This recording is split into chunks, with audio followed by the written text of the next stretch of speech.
Magpahinga muna tayo. Kailangan ko lang hanapin muna yung sarili ko. I need space and time. Hayaan mo muna akong mag-isip. Cool off muna tayo, please.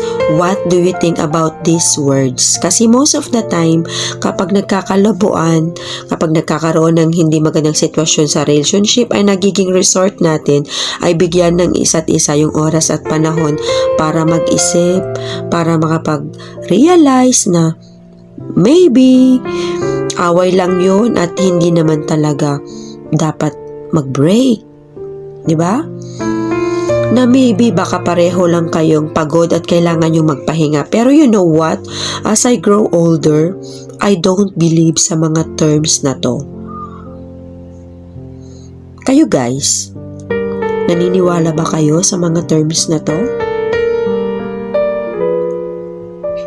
Ewan ko kung ako lang, pero hindi ako naniniwala sa terms na pahinga muna, cool off muna, time and space muna. Kasi ba't mo kailangan magpahinga kung pwede namang pag-usapan?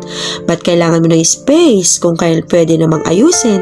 Kasi I feel like with this term of this kind of relationship, or this is just an excuse for someone to break up with someone. Parang paligoy-ligoy na term na kung saan gusto mo naman talagang iwan na yung tao. Kasi kung ako yung tatanungin, ayoko.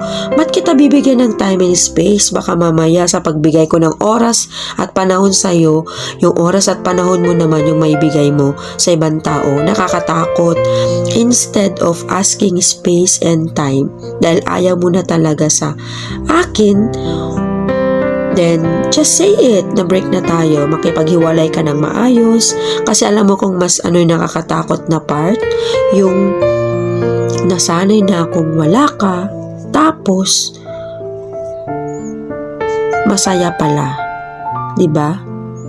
Kaya mas maganda na sabihin mo na lang yung totoong nararamdaman mo, para at least hindi mas masakit, diba?